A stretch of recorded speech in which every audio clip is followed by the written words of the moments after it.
All right. Well, good evening, everybody. It's good to see y'all. Glad y'all showed up. I'm always glad people show up, you know. It makes me feel better when I got somebody to look at. Doesn't matter what you look like, just so I got something to look at.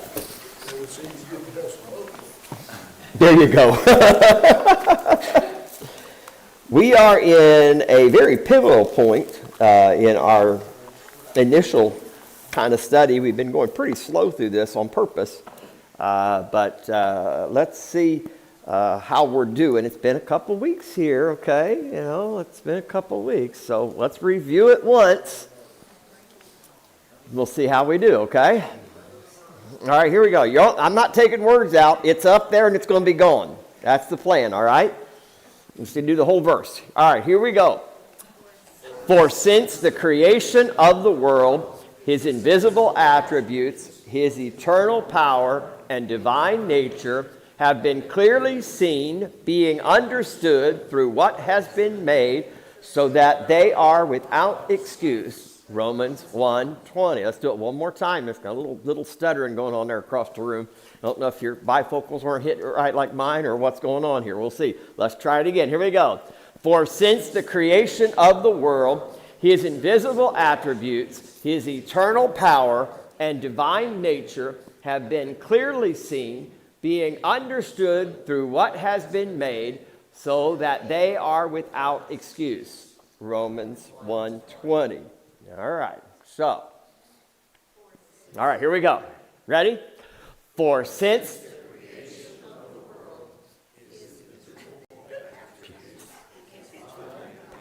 eternal.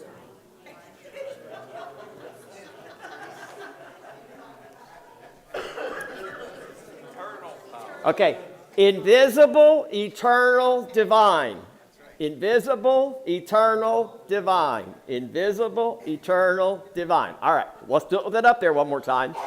For since the creation of this world, his invisible attributes, his eternal power, and divine nature have been clearly seen, being understood through what has been made, so that they are without excuse. Romans 1:20. All right, here we go. For since the creation, his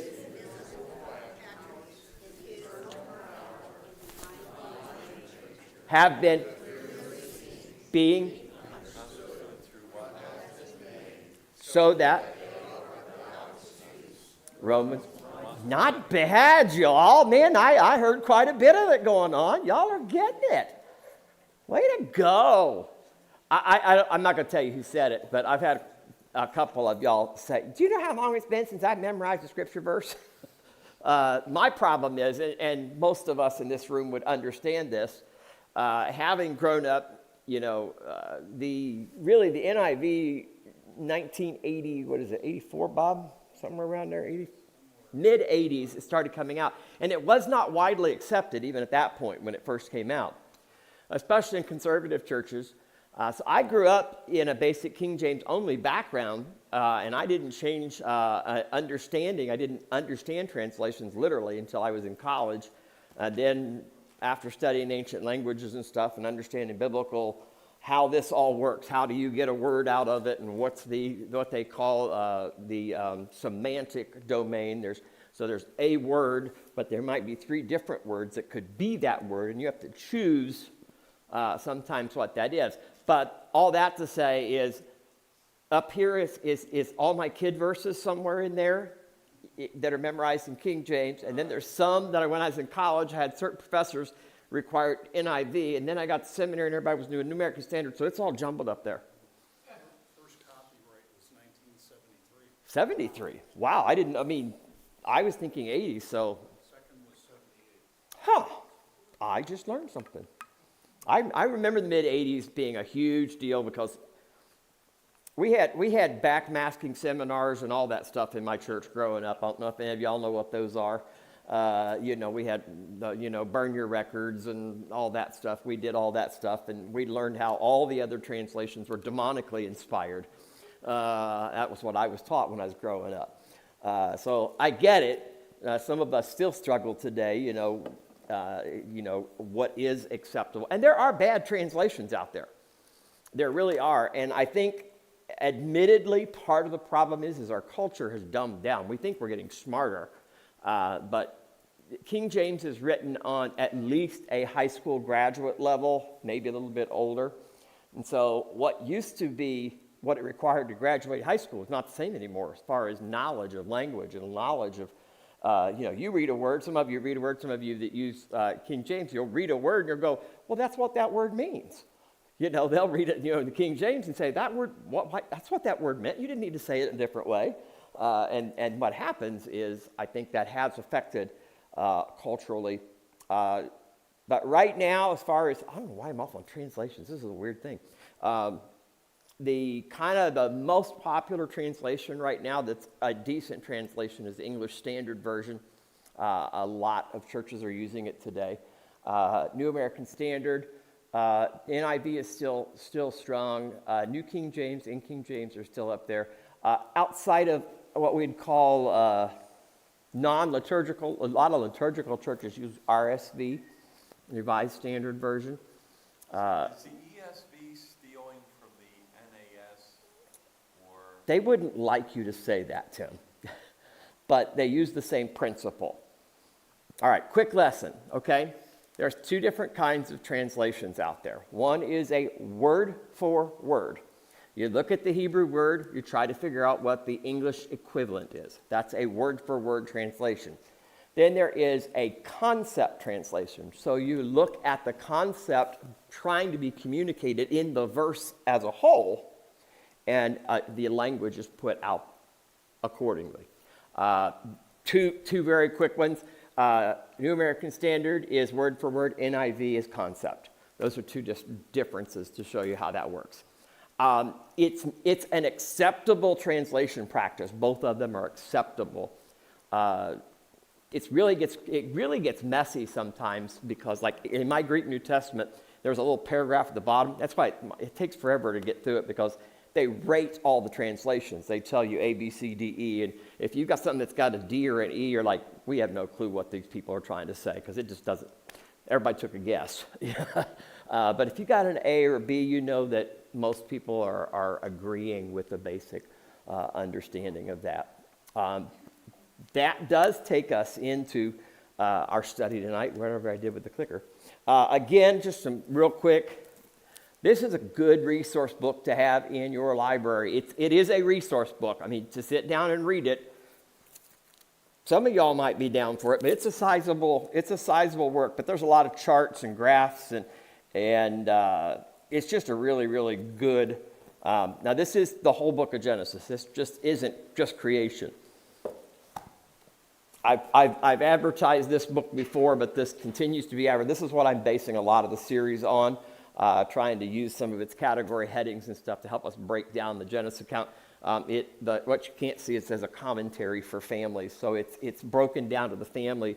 So you could use this with your grandkids or whatever. I just thought I'd show you that I do have one of these in my library, so I'm not an absolute, whatever they want to call me. I do have an Origin of Species copy. Oops.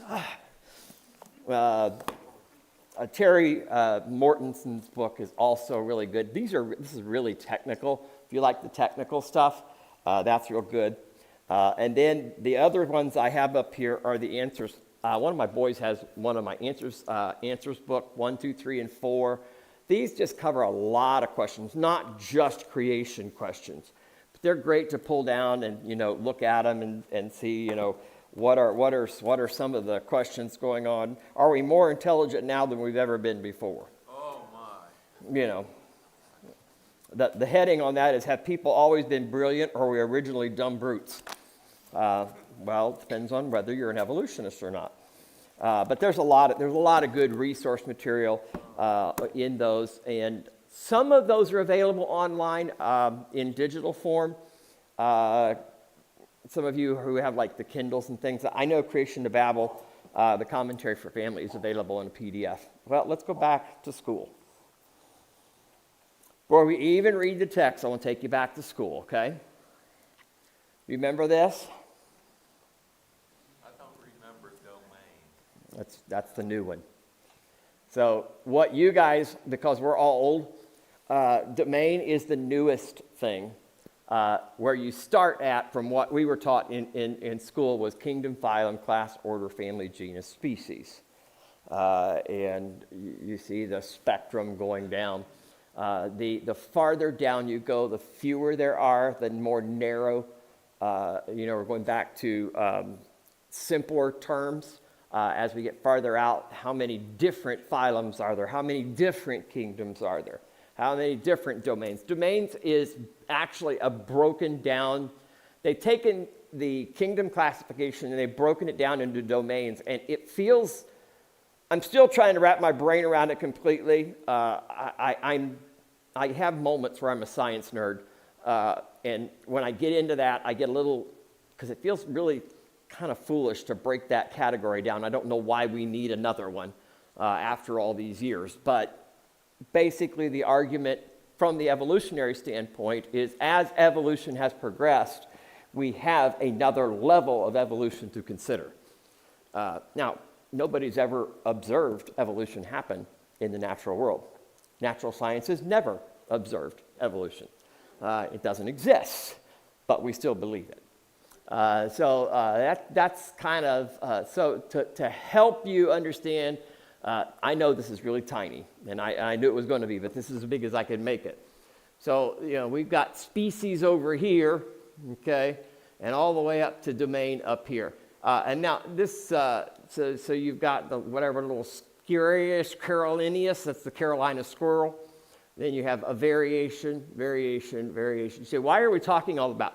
Because one of the things that we've already talked about in plant life and in animal, in sea life and aviation life, we've already talked about that they're to reproduce after their kind. The word kind. Now, when we start getting into our text tonight, we will break up the land animals or the earth animals, because there are sea creatures that are included in this a little bit, but we'll break them up by everything that is non-human. And then we'll talk about humans as the pinnacle of God's creation, the most one of the most complex and detailed organisms that God has created. And we'll look at it because that is where we have to discuss things like creation order, which is affecting discussions regarding same-sex marriage. It discusses patriarchy. It discusses transgenderism. It's all wrapped up in back to Genesis chapter 1. If you take Genesis 1 and you apply it and you read it as it stands, you just believe that, you'll be okay. It's when you start getting out of that and you start getting confused along the way. So, Genesis chapter 1, we are down at verse 24 specifically. If you want an interesting read sometime, Dr. Ironside, H.R. Ironside, has a book where he does the days of creation and how Christ is revealed in every day of creation. For example, I think it's day 5 or day 4 is Christ and his ascension. So they use it's really cool. It's it's an old book. I got it from, Dr. Ironside's granddaughter went to the church that my mom was attending at one time. And so I was able to get some of his materials thanks to that. But this particular one, I just had a reference note for it, and I found it online. There's an archive library you can get into. But it's a really good study. All right, here we go. Then God said. Okay, God is speaking again. This is showing who's involved, who's in charge, how it's happening. God said, let the earth bring forth. That's going to be one of our 3-ish words for creation, for created, for made. We'll talk about that in a minute. Living creatures after their kind. This is what we're going to talk about, because we're going to go right back to this chart and say, okay, which one of these Okay, this is basically Linnaeus, his chart, other than Domain. Linnaeus did all of these, and so it's been pretty widely accepted in science, but we're going to ask ourselves the question, where in this chart is the biblical word kind? Okay, that's going to become important. Cattle, we got to find out what that word means. Creeping things, find out what that word means. Beasts of the earth, after their kind, and it was so. We've not spent a whole lot of time talking about this, but I think it's a pretty well easily understood for most Sunday night crowds, but let's just say it again. It's interesting that when God says it, it's so. All throughout Scripture, God says it, it's so. It's just matter of fact. It's not, it's our modern intelligence that tells us, well, God said it, but what did he mean? So we question that. Verse 25, God made, another word from our three, the beasts of the air after their kind, and the cattle after their kind, and everything that creeps on the ground after its kind. And God saw that it was good. That's all the farther we're going to get. So the drama of creation is moving forward to kind of the final act, if you would say it that way, which will be the creation of man. It's the production of animals whose natural habitat is mostly dry land. It is a very unusually expansive section in the creation. I mean, it's 2 verses, but man, are we talking about a lot in just those 2 verses about land animals, cattle, creeping things, and beasts. Those 3 categories are huge as far as the number of things. So it's... we also have a really strong use of the definite articles with the day number indicating the narrative is reaching its climax. So each day, the English doesn't do this super well for us, but if you understand Hebrew numerology, every day has gotten more emphatic. So if all this was happened, day 1. All this was day 2. This was day 3. This really is day 4. The day, it's more emphatic as it gets along with that definite article.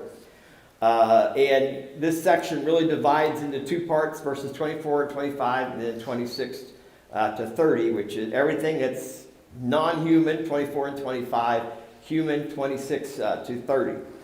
So we have these various land animals, and we have a couple things that we're going to have to work our way through here to get some understanding. So verse 24 is an interesting, the way it says, and God says, let the earth bring forth living creatures after their kind. So one of the questions that might be asked at this point is verse 24 where we get the idea of Mother Earth? I'm just asking the question because the earth brings forth, the text is pretty how it says it. So did the earth create animal life? No.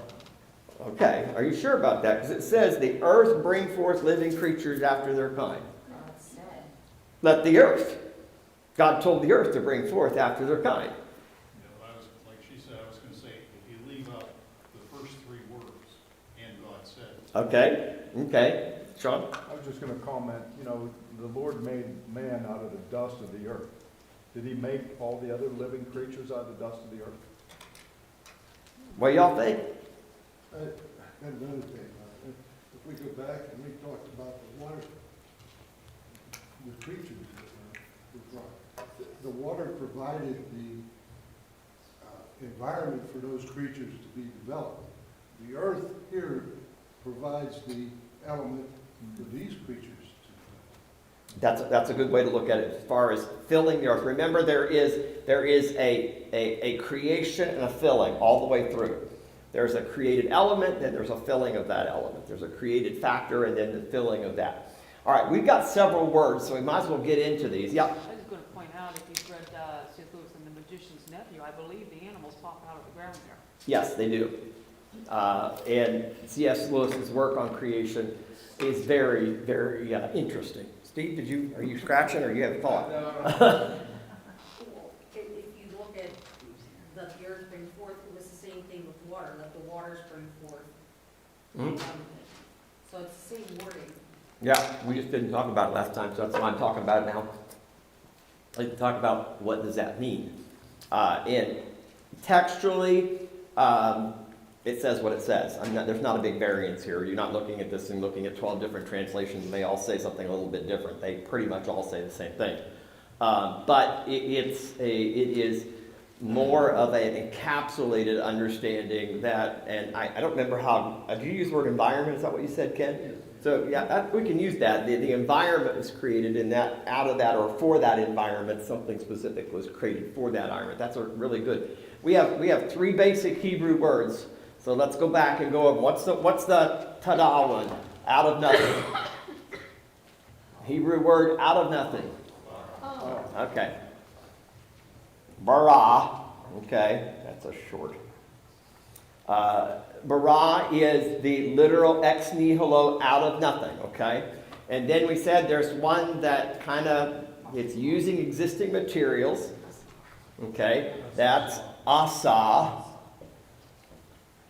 And then we said there's one that has to do more fashioning or shaping. What's that one? Yatzer. And this one's hard because it really should be an I, but it sounds like an E. So when we get into this, the word bring, okay, is this one. So when the earth is bringing forth, is the yatzer, so that's the fashioning. Now, you say, what are you headed for that? Well, one of the things that we have to talk about, and I think Sean said it, I don't always remember who says what when we're in this context, but this idea that man was created out of the dust. Did God use the elements that were created in the earth to create these living animals? I have no textual reference for that, so I can't dogmatically say yes. But we know that animal kind does deteriorate back into the earth. It decays back into natural elemental form. Is that a good argument? Yeah, it's an argument. But so when Yatzer shows up, it has a lot to do with this fashioning. Now, both Asa and Yatzer have the idea of taking existing things and using them, not just the tada moment, the bada moment. And it says that it's going to bring forth living creatures. That word is an interesting word because it's the word nephesh. Does anybody know what that word translates in the Old Testament usually? Soul. Having a soul. It is having a mind, having some understanding of some sort. Doesn't necessarily mean full, knowledge or wisdom. They have a degree. Animals have a degree. I'm going to get myself in trouble real quick here. Real fast. So, I'm a trichotomist, okay? I believe that man is body, soul, and spirit. There are 3 of us. Some people believe that the body and the soul and spirit are just interchangeable. That's a dichotomist. So I believe all 3. So I believe that there is one part of my 3 that is ready to meet God right now. That is my spirit, which is already perfected. It is already, it's what will leave here and go into God's presence immediately.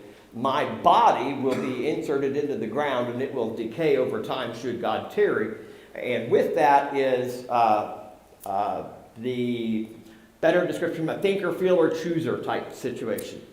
Animals don't possess number 3. Okay, animals have a body and they have a soul, if we can use that term. They can think, they can learn. However rote it is, if you smack your dog over the head with a newspaper enough times, it'll stop doing whatever you tell it to do. Girls, it doesn't work on your husbands. So quit it. Quit it. I think we were thinking I just know. I just know. So this idea is there are living beings. There is some level of understanding in these living creatures. That's the word. I'm going to skip over the kind for just now. We'll come back to that, and we'll spend a bulk of our time. We run into the word cattle. Cattle is, sometimes it is translated beast. Sometimes it is translated livestock. But most of the time, 189 times, it's translated beast. And then, 136 times it's beast, and cattle it's 53 times. So it's interesting how translations, what does NIV use? They use beast, livestock. Again, that would fit. What's KJ or NKJ say? Well, it says beast, and then what says cattle? Okay, so it uses cattle. Okay. So that's the idea of cattle. We're talking about a broader category than moo, okay? We're not just being moo here. We're bigger, broader category than that. And then he goes into creeping things. Creeping things. Real quick. Yep. It says behemah is what I'm reading here, right? Yeah, Behemah. What's that? Bahimah. Okay. But it's not behemoth. But some people Is do that use it. related to behemoth? Yes, there is a relationship to Okay, behemoth. good. So the word that is translated cattle sometimes in the Old Testament could be dinosaur from our mindset. Dinosaur is a new word, y'all. It's not been around that long.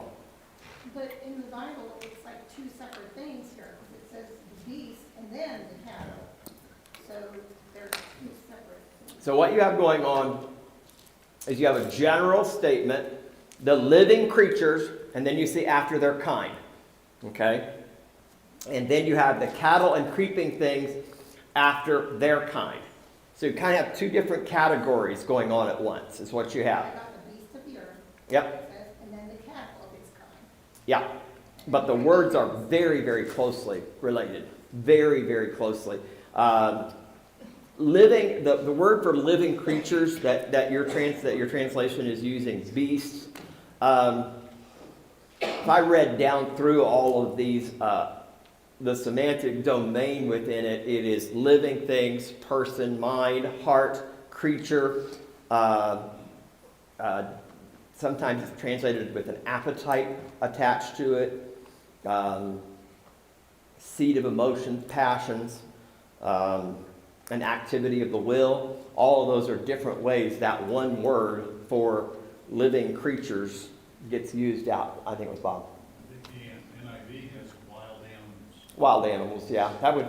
It's a broad category. Again, basically some kind of cognitive element that is thinking, a capability of thinking, learning, not speaking, not necessarily conscience, as we would say, but having that level of understanding. Sean and then Gary.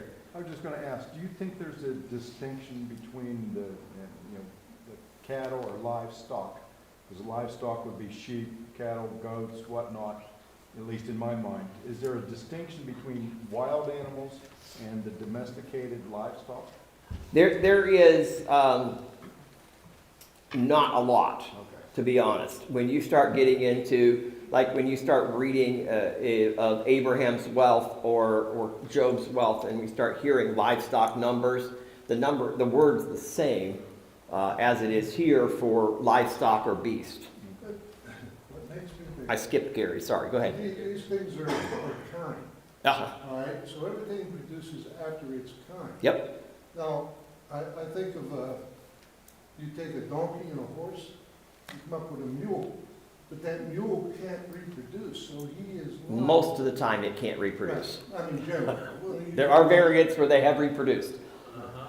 I got in trouble once with that argument. That's why I know that that's true. What I'm saying is, there are different kinds. When they list the cattle as a kind, and then they list the beasts as a kind. Yeah. There's different kinds. We're going to talk about kinds in just a minute. Gary? This is just a back up just a little bit. where Okay. They said, I'm in the NIV, it said, let the land produce living creatures. And I read that, and I kind of look at it as the land gives us sustenance for the creatures to survive, like grass for the Yeah, cattle. that's very and accurate food understanding. for the other things. So it's Same not thing with the sea. creation, but it's something for the living creatures, for them to grow, because without food, they can't. Do you remember when we went back at the beginning and we said light was essential before plants? Because the plants needed the light. So everything has been consistent that way throughout creation. Whatever the next thing in the list goes, there is a dependency upon what has been created prior. God is logical. Imagine that. Jody. The cattle and beasts. Now, in my mind, which probably has nothing to do with where this is, I think of cattle, I think of grazing animals versus beasts being ones that are more meat eating. Except for we have no meat-eating animals until Genesis 6. Well, but the ones that would become, but I mean, like, you think of lions and tigers Yeah. and those kind of animals versus your cows and your goats and sheep and. Yeah, I'm very much with you. The catch is just the fact that there's no carnivores until Genesis 6. That's what messes it up. But in modern understanding, definitely so. Okay, so again, the word translated cattle in the. Behemoth. Yes, Yeah. could apply to dinosaurs. Yes. Yes. So that's pretty broad. It is a very broad category. But you need to understand something. Every one of these is broad categories.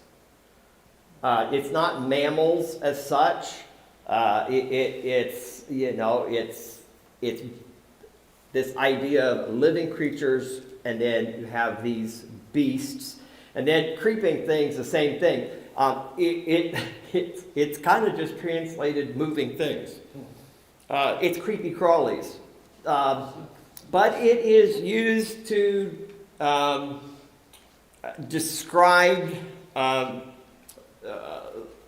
sea animals that glide through the water. Same word is used for sea, probably mammals in the sea would probably be a good equivalent. I see that hand.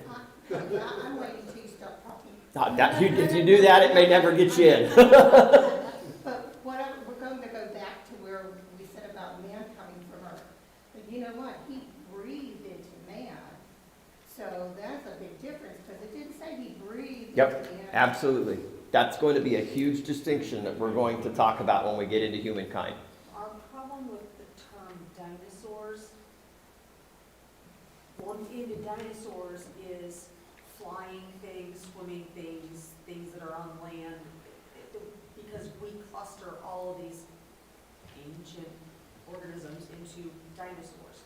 Yeah, it's hard because, I mean, we think of dinosaurs as being the original word, but I can't remember the date off the top of my head. It's a fairly modern term. You know, I think it's the 18 whatever dictionary, the word dinosaur is not in there. So, I mean, we're talking something that is mid to late 1800s before we even started using the word dinosaur. So we didn't even have that word to use. So this idea of large beasts or behemoths or leviathans or creeping things or grazing beasts we don't have that distinction. Is it more, whenever we hear dinosaur, we think of these ancient things that massive and don't live with us, but at this point in the creation, everything's living together, so there's not that concept of something that's long extinct and died out. Right. And I think, you know, one of the things that we will talk about, I haven't decided for sure, but I probably will. I think I have a video, if I put my hand on it, talks about dinosaurs of today. You know, to understand that if you want to follow the term actually through, dinosaur works. So now we're up to, just a really kind of cool thing. Look at verse 24 and then look at verse 25. They're in reverse order. So verse 24, living creatures, cattle, creeping things. Verse 25, then you have cattle, everything that creeps, and so that their order is different. The beast after their kind, the cattle after their kind. So there's a reflexive use of terminologies within these two verses. I don't want to spend a lot of time on that. The beast word getting translated again is just living things. So let's, I'm trying to watch my clock and get us going here. What are kinds? Okay, where does the word kind fit into their parameters? Well, first of all, it is fixed boundaries. There are not broad reproductive variations within kinds. Okay? They're strict boundaries, not broad reproductive. So in other words, when we start talking about kinds, we're looking at things that can procreate together. Not, genetic mixing up in a soup bowl or something that science is trying to do today, but literally, well, using, horse, donkey, they can breed together. Now, what the outcome is different, but are they of different kinds? Are each one of those different kinds? But in a very narrow way to look at it, a reproductive group is a kind. That fits in that category. Then we have to discuss where on this list things fit. So it has been squeezed and done. There's two different schools of thought. Linnaeus is probably one that we've all been taught through the years. Linnaeus was an interesting person, trying to figure out whether or not he was a Christ follower, as in a Christian. I don't have enough understanding on that because it's mostly scientific language when you read him. But he did believe in a God that created. That is clear. His attempt to establish this system that we still use today was an attempt to deal with the creative order of mankind. It was an attempt. There's a newer study called Baraminology, Baramin. But in that you hear bara, that's that word, Baraminology. That's what we're looking at within that word. It's probably what, if you read Kent Hovind, Ken Ham, Henry Morris, any of the creation guys, you're going to find Baraminology somewhere within their work because it's a more modern discussion term. Linnaeus is more ancient. So in the Answers book, there's a section called Zonkies, Ligers, and Wolfens, oh my. So Zonkies, Ligers, and Wolfens, Wolphins. In other words, you've got a whale and a dolphin. A liger is a lion and a tiger, and a zonkie is a zebra and a donkey. So we've got this going on. It sometimes feels like that when we start talking about all these things. We have zonkies, they exist. There are zorses that exist. There are ligers that exist. There are tigons, T-I-G-O-N, tigers and lions, a reverse breed. So we've got all these things going on. So the question then that we have to ask is, how did they become to be? Are they a new species? There's the question, because raw evolution would categorize these as new species every time they show up. They're not, but they like to do that. And so we look at that, and sometimes people say species and kind are the same thing. It's really, really tough because species is still a very modern term. Even Linnaeus is modern term there. So one of the problems with the word species when you start looking into it is, what on earth does the word mean? The Latin is up there for you. Do you notice something between species and genus in this category? Yeah, but yet they're two different broken down things. The reason that species is very, very difficult to get a clear definition of it. We get this first when God created plants according to their kind. It gets used again in Genesis 6 and Genesis chapter 8 when Noah's building the ark and they have two of every kind of land, air breathing animals. And then God's commandment for reproduction is always after its kind. So a kind of a basic understanding that plants and animals were created to reproduce within this boundary called kind. How do you break this down? There's no such thing as a dat or a cog. Okay, there's not a cat and a dog that have breeded together. There is no such thing as a cow or a horse. You don't get cows and horses breeding together. So it's more complicated than that, but that's just a quick overview. Dogs can easily breed within each other. The chart would be, I gotta look because I'm gonna say the wrong direction. On your left are just variations within the dog kind. And what evolution says is to go from here to here is more information. The genes are splitting, the DNA is splitting, it's getting more new creative DNA. The problem is there's actually less as we break it down. There's less information, and there is no provable new information added within a kind. There's no new DNA evidence to work with inside. I was going to put pictures up here of chickens, and I know these charts are small, but that's the only way I can do it. So one of the things we're looking at, right here in the middle, you can't see it real good, it says no common ancestor. So we're breaking down, so this here is a civet, an ancestral civet, and then here are hyena. This is the Mustafelds. This is the mongoose, red panda, bears, dogs, cats. And out of those basic kinds, which are those little circles around it, you see these branches that go off of it. So you have kinds and you have variations within the kind. My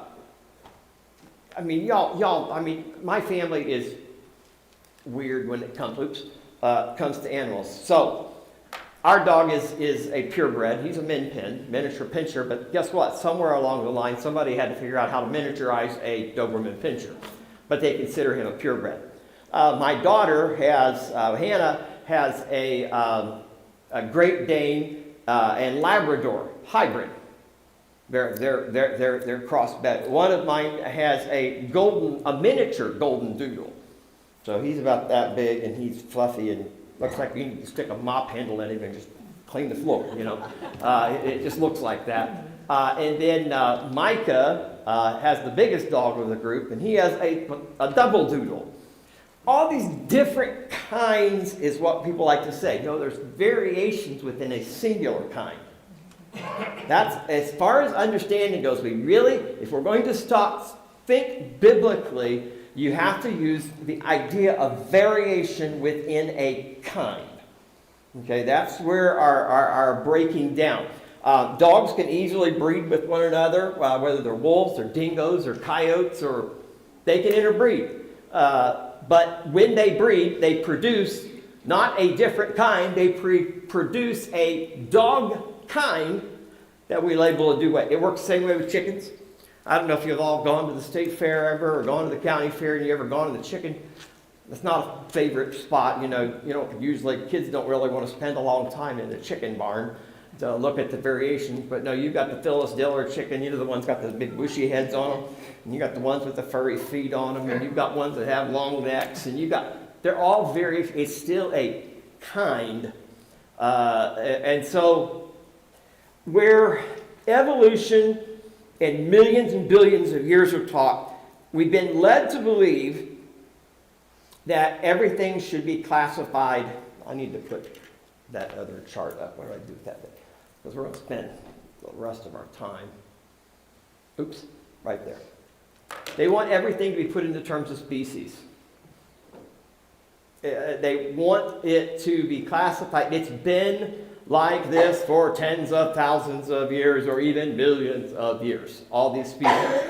So when they see things like lions or zebras, they think they have been like this for an extremely long time. You can't prove that scientifically. We have, from a biblical perspective, land animals, wolves, zebras, sheep, lions, all those, have at least 2 ancestors that were on the ark. Did you catch that? Zebras, wolves, sheep, lions have at least 2 ancestors on the ark. Had to have them. So the same word for kind is used here and in the ark. Yes. Yes. Same word. But things stay within their kind. So, again, that's that, again, Baraman, that Baramenology, bara, and min is the word kind. So created kinds is what Baramenology is. So you only need like 2 of the dog type. You're correct. That's why we don't need millions of animals on the ark. When we get to Genesis chapter 6, we'll talk about exactly how few animals were on the ark, because we only need 2 of each kind, not 2 of each variation. If you, the way I was thinking when you were talking about that is, if you take away the stripes from the zebra, he's a horse. If you take away something from the donkey, he looks like a horse. They still all look like a horse. You take the spots from the leopard, he looks like a cat. So they all look alike, you know, as far as their features. Right. It's a different design. Right. When we start talking about this, I'm just going to go ahead and get it out there because I want you to see it. This is really broken into 2 areas. Order, following Linnaeus' thing. Order or family. There's much more evidence that kind is actually order than family. But there are times when family seems to fit the kind thing. But we're usually talking, when you see the word kind in Scripture, we're usually talking about this word order. And so in order to orderly understand the word order, you have to look at that classification to be able to break things down to understand when God said for them to, after their kind, when we start classifying animals, if you want to use Linnaeus' system, you would look at that category of order. Order, carnivores, that's like dogs and cats, which Yep. Obviously they're 2 different kinds. Right. Right? Right? So in that case, it would be family, correct?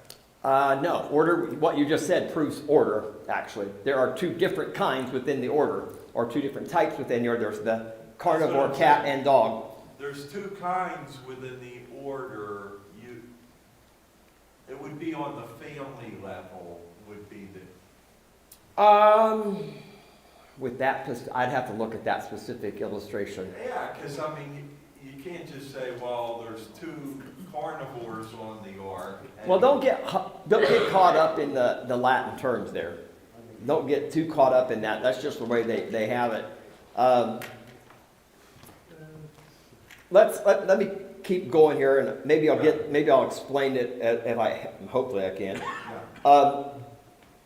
So Baramenology attempts to classify fossils and living organisms into these created kinds.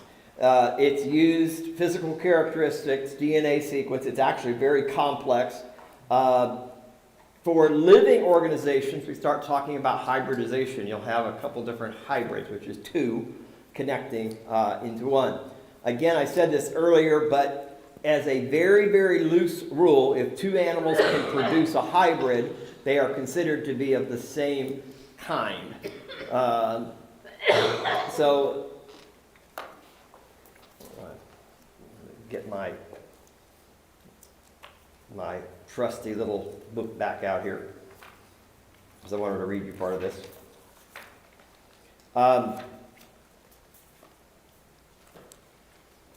Okay, so on day 6, God made land animals and creates human. The implication is that each kind was created to reproduce after its kind.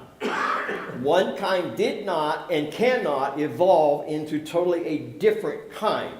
You can have variation within the kind, but all the information needed was placed by God in its original DNA. We do not have DNA changing into another kind. That's not what gets created. I'm totally comfortable with either one of these, family or kind. I think it really depends.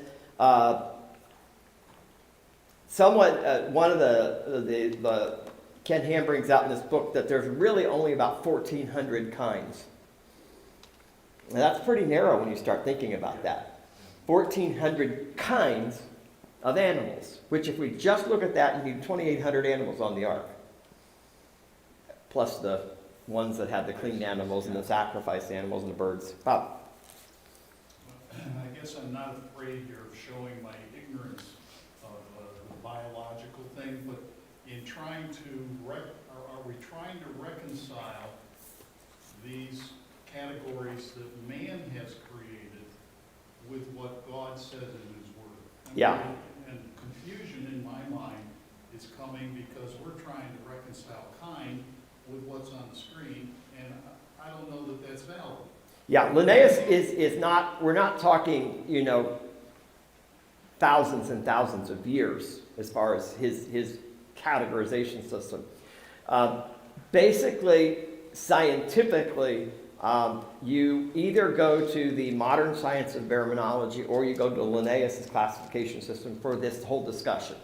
But your point is very valid from a creationist standpoint. We are trying to work with these evolutionary scientists to talk about the creative order within their vocabulary system. But yes, it is, when you try to jam something in, that's why you get order and family. It's very blurred between orders and families. Right. And as far as the Linnaeus' classifications, I know this feels like a science class, y'all, I'm sorry. But you've got these two categories, and they're really, if you mushed family and order together, you would probably have a better definition of the biblical term kind. But you say, why is any of this important? Well, so an evolutionist looks at the variation, but never wants to go back to the kind. They want to look at the hybrid, this new thing, and call it an evolution of another kind. So what they're saying is a hybrid is the evolutionary process of the family and order. You have evolution going on from species up to domain in their categorization. They want us to blindly accept that DNA is changing when we know it's not. Yeah.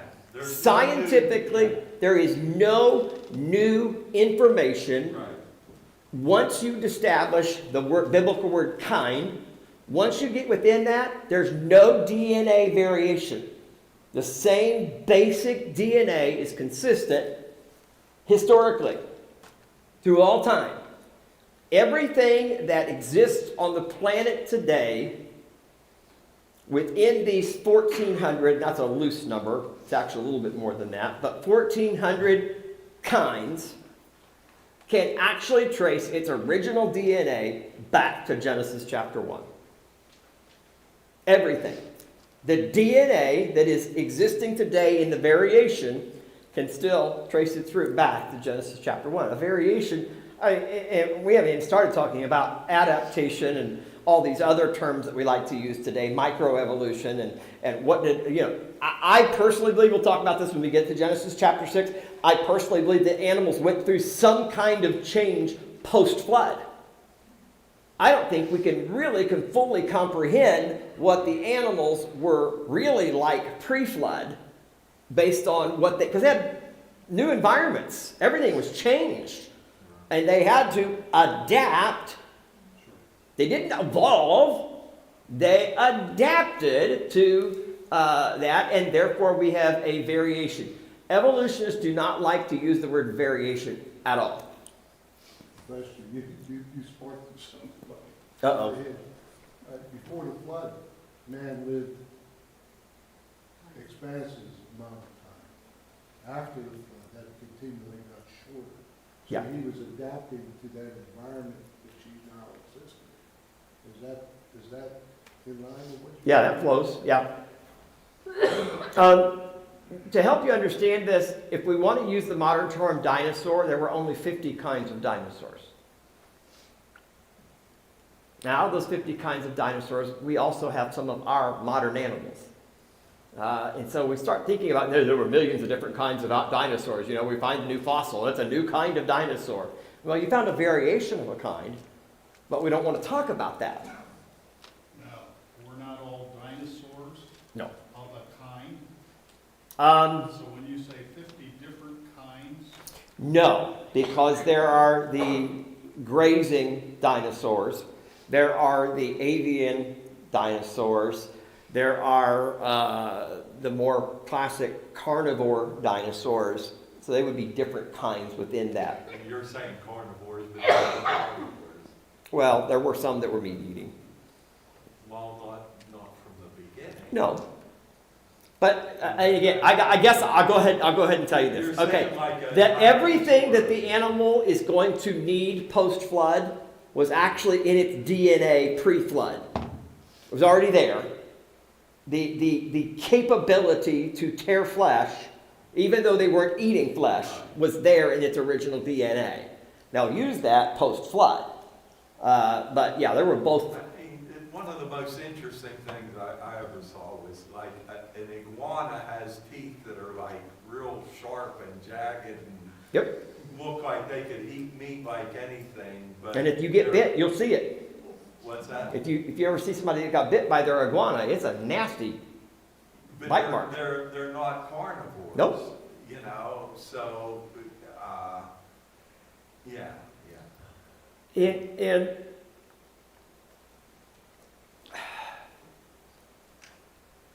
so it's actually like, okay, if we were to go back to the early 1700s and someone said something about species or genus, it had nothing to do. They didn't know what that was. So we're talking about something that's a relatively new science in this Yes. chart.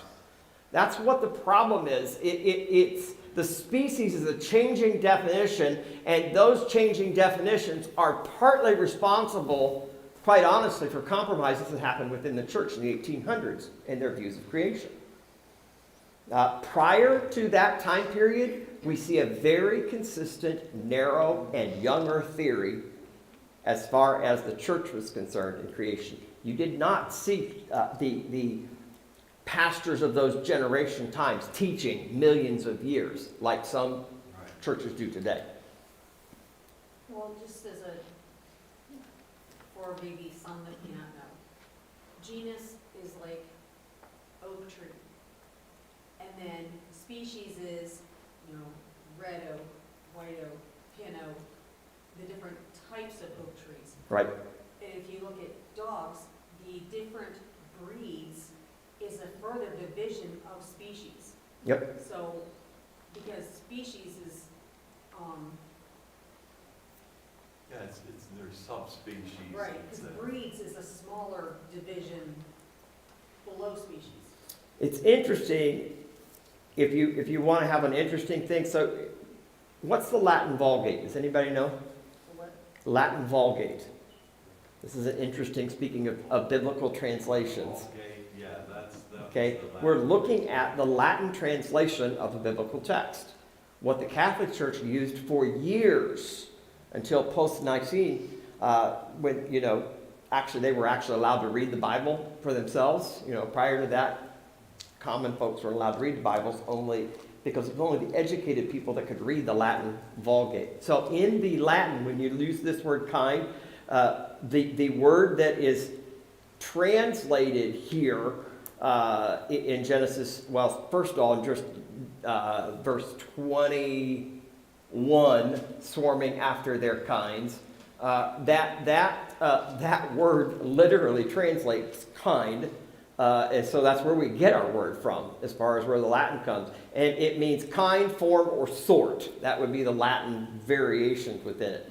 So it's interesting that it's narrow within the idea. I'm not going to spend time talking to you about it, but John Calvin wrote extensively on creation and had a lot to say. Is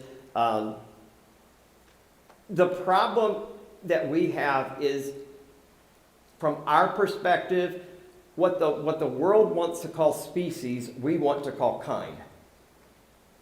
They want different species. We want family order. That's what we want. Not family order in your home, but order family. And so you have these variations and these changes. So what do you do with all of this? Well, it gets really complicated, and that's why I was really struggling tonight, big time. We're about done, so you can go home and get your headache off. If you're studying the duck goose kind, or the elephant mammoth kind, or the camel llama kind, or the apple pear kind, you really will gain much more information that is closer to biblical discussion if you use baraminology, not Linnaean classifications. Linnaean classifications still work, and they'll help you understand how the evolutionary work, but if when you're studying, look at people who are actually talking about baraminology. The important part that's kind of the earth, verse 24, let the earth is, this is what I'm going to end with, the word there for earth is Adamah, A-D-A-M-A-H. The word in verse 27, make sure I'm saying that right. Nope, 26. Let us make man is Adam. So little Adamah in the earth, Adam out of the earth. God's already laying the foundation for the next layer. Even textually, God's got the material necessary ready to create man. And that divine utterance, God said, those become extremely cool. Now, I didn't really spend a lot of time. Creeping things probably is reptiles, some small animals. There's a lot within that category. One interesting thought is, if you look at the text again, you'll see that God said, "Let the earth bring forth creatures after their kind," and it was so. And then at the end of verse 25, God saw that it was good. There's not necessarily a blessing as such on the categories. It's depending on who you look at on this topic. I think this is, Ken Ham said, it may be that whereas the natural habitat of fish and fowl allows for their proliferation without encroaching adversely on man's environment, the proliferation of animals, especially the wild variety, constitutes a menace. So the idea is that we're avoiding, even in its creative order, we're clarifying that there's no death at this point. There's not a death and dying factor going on here. Death is not part of God's original plan. That's why it hurts so bad when you lose somebody. You and I were not created in Adam and Eve to experience death. That is a result of the fall of mankind, not a result of God's creative plan. We messed it up. In fact, this whole discussion, and I think what Bob said earlier really applies directly to this. This whole discussion gets very, very muddy. There it is. I got too much junk up here. It gets so messed up because we're trying to push everything into human categories that are new. I mean, new categories. And so how can you try to make God say what has not been said until 1700s? So, if I get this right, the animals as they, the look of all the animals as they were created up into what fell into the ark, probably we wouldn't exactly recognize per se. Maybe it would have some similarities, but might be a whole new look than what we're used to here after flood. Shortly after the ark, yeah. After they came off the ark, the animal kinds there would be more varieties, and I think you would have a lot of the adaptive things that go on within it. You know, they were going to need different features of their DNA. But the important factor in that is just to remember that everything that's in the The DNA that we always want to talk about, but nobody wants to talk about when it comes to this, is the DNA goes back to Genesis chapter 1. Wrapped up in this word, kind. The original DNA is in its kind. All we have since then are variations, adaptations, and you could call it microevolution, but I don't like that term. So we might have lost information Sure. from the beginning. See, that was that chart. I don't have it back. That was that dog chart where that slope going down that we're getting. Evolution says we're getting new information. Good study of animal kind says we're losing information. We're not getting smarter, we're getting dumber. So are the animals, by the way. I guess along that line, then, if we look at just say the overall huge cat family, where we know the lions and tigers and domestic cats all basically having, somewhat similar DNA. But when have you seen a calico lion or a black mountain lion or a spot, we've got all these beautiful colors and markings and stuff in domestic cats that you don't see in the wildlife.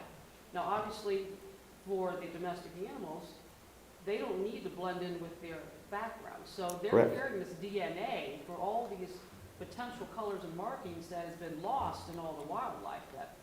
Yeah, do you remember the science class with the moth where they did the white moth and the black moth? I think it was called pepper moth. They do the picture, and there was white moth on one side and black moth on the other, and they all disappeared. Evolutionary science says we have a new thing. Well, the problem was the white moths were all getting picked off of the black bark. It was part of the climate. If the whole word climate change, there we go. That's a good topic for today. But we have things like that happen where you'll hear that a species has died off. You'll hear that a lot in when it comes to archaeology and things like that. The variations are definitely dying off. We have actually massive variation changes that we've seen even in modern times. I saw Mara, and then I think Sean. What's amazing to me is, okay, this is like really confusing for me, but that's okay, I'm learning something. No, but when I think about the ark and the animals, okay, that they brought in the ark, that none of the fish had to be brought into the ark, none of that, because it was water. But he could have killed them in the water also, but he didn't. And then another amazing thing is, okay, here's Noah, Noah. And we all came from Noah. There was a whole generation back then. They all died except for Noah and his family. And now here we all are. So, And we all look exactly alike, right? Well, ain't you lucky? but it's just amazing. I mean, it's amazing. What I want you to walk away from tonight is a clear understanding that God is a God of order, structure, and design. God did not create things to evolve. Yes, there's a spectrum of variety, but he never put within any individual kind the ability to develop another kind. There's not the material to do that. You can crossbreed all you want. And, we've talked a lot about DNA, and isn't that what the evolution, they're looking for that link in that DNA Yep. from animal to man? Not there. It's not- Just because you share a DNA, a rung of your DNA with another thing doesn't mean you're from the same thing. But that's the root level of evolutionary science. They have spent billions of dollars trying to prove through DNA that there is evolution. And those billions of dollars have still come back to the same thing. We haven't seen it yet. To me, at some point, do you just say, hey, we've not seen it, let's just go with... I think Sean and then Amanda. Go ahead.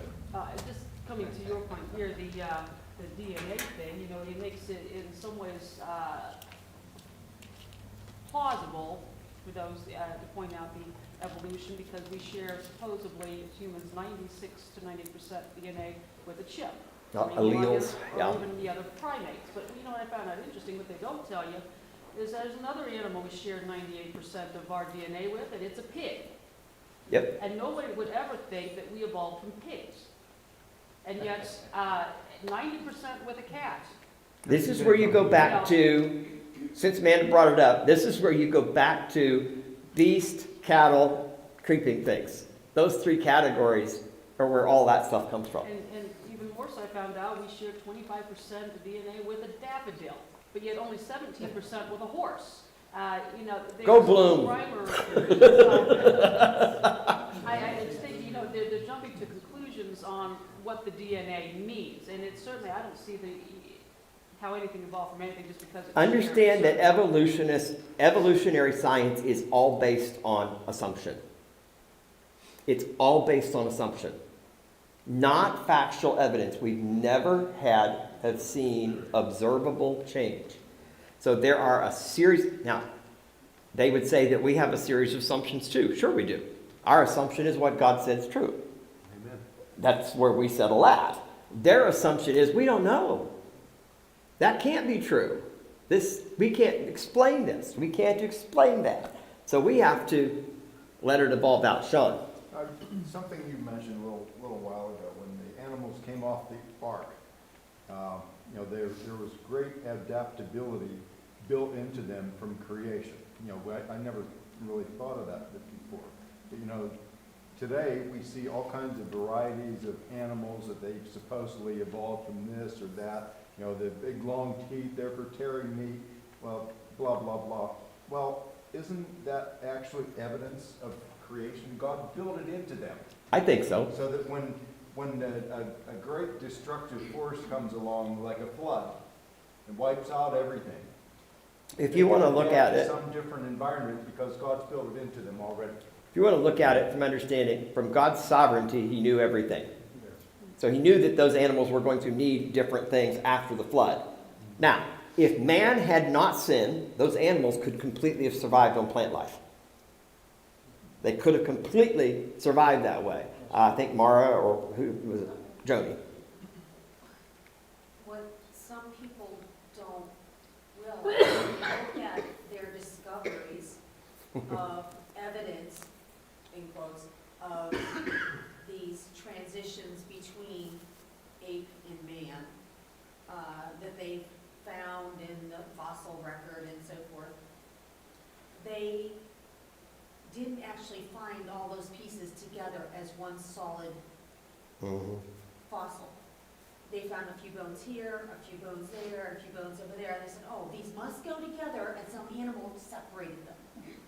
And so they don't tell you that, but that's the fact behind it. They said, oh, well, these pieces have to go together. So they took different bones that were probably, well, that we know, were from different animals, put them together to make something that looks like the in-between stages between ape and man, which are those ones that they found.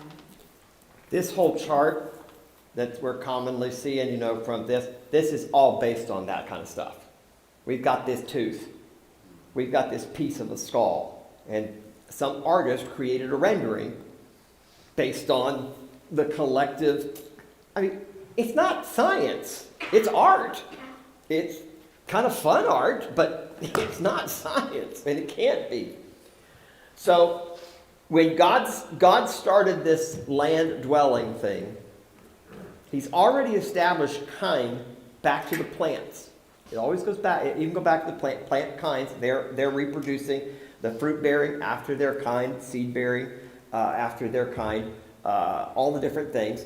We get to the sea animals. We've got the kind, and there are kinds within that category. Now we're up to the land animals, and we're in that kind. What we'll go through next is a unique kind when we get to the creation of man. We'll talk about what makes it unique, and we may, I struggle with how deep to go sometimes. Like, there's some amazing things. If we just took the eyeball and looked at it, evolution's stupid. Just in the eyeball. And that's just one part of us, let alone everything else. So we will specifically be looking at the humankind, and we will look at coming to some good arguments or coming to some good ways to talk to somebody who believes that you and I are monkeys. Some of us prove that, but you know, we need to be able to have an intelligent discussion about this. And again, I think over and over again, in my experience, and I've not debated, I am not smart enough to debate some of these real big evolutionary people. But one of my areas that I've gone to is, are you talking about a variation or are you talking about a kind? And they have to eventually admit a variation within the kind. But they don't like that word. That is missing from the evolutionary argument. They just want a new kind. They want a new species.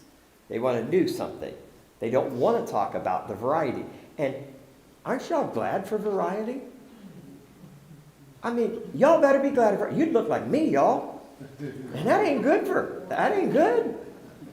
What if every apple looked identical? Now, I love a good Granny Smith apple. Like that green kind, that sour little bite to it. With salt. Oh, absolutely with salt. I don't eat any fruit without salt, Franklin. But you take away the skin and it's still an apple. True, but they're Take kind away of... the stripes and it's still a Z. That is true as well. Make it simple. Well, and understand that that's part of what evolutionary arguments do. They make it as difficult as they can to make it hard for you to understand so that you'll go, well, you must be right because you know more than I do. That's part of what they do. They inundate you with information so that you'll go, well, sounds like you know more than I do. I'll agree with you. That makes sense, so that must be right. Yeah. There's a whole ton of smart people that are dumb. You know, they got degrees rolling all behind their names, but they ain't got a lick of sense. Let's pray. God, thank you for your word. And as we've talked about all the variety within this and the technical part of this, if we would just take your word and let it stand, you created these kinds, and you have perpetuated, sustained these kinds and all of their variations down through history. And this is all going to be destroyed someday. Your perfect creative order is going to be even more glorious. When I think of our earthly creation and how beautiful some of the things are, even as a result of the flood, and I know there is this new heavens and this new earth, I can't fully envision in my mind just how glorious that's going to be. But if we would just take your word as a simple truth, that you said, and it was. You created, it existed. It is just that simple. We do not have to figure it all out to the nth detail if we'll just take you at your word. Help us as we interact with people who have the evolutionary mindset to have more of a biblical discussion than a scientific discussion. Both may be necessary, but help us who are saying we're basing everything on Scripture to go back to Scripture and use your word to show the simple reality in the beginning, God. And we thank you.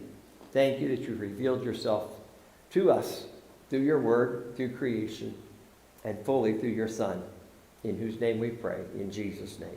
Amen. Is there a theory for why there's still apes if we came from apes? You know, what happened to the other apes? And why did they become? Well, just because you don't see intermittent evolution doesn't mean that it didn't exist. There's probably some place on the earth where there's some ape that is talking. Haven't you seen Planet of the Apes?